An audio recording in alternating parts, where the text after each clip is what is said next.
Hello বন্ধুরা, আজকে একটা নতুন কপি নিয়ে এসেছি আমরা।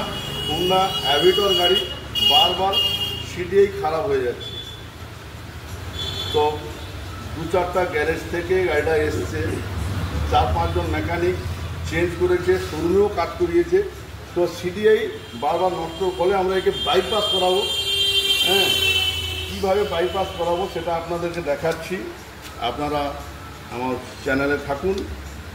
এই হচ্ছে সিডিআই নতুন লাগিয়েছে, এটাও 5-7 দিন 10 দিন চলেছে, কিন্তু খারাপ হয়ে গেছে। সিডিতে ধাক্কা দিলে গাড়িটা চলছে, নাহলে চলছে না।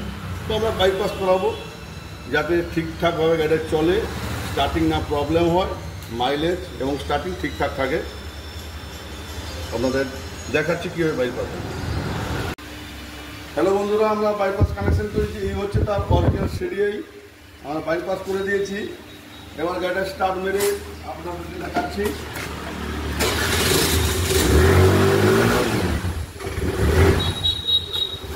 তৃতীয় স্টার্টটা দেখে নিই, তৃতীয় স্টার্ট হচ্ছে কিনা।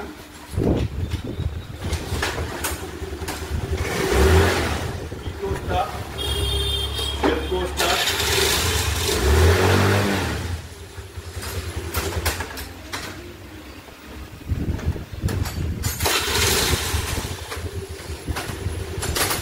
বন্ধুরা আমরা গাড়িটা রেডি করে ফেললাম।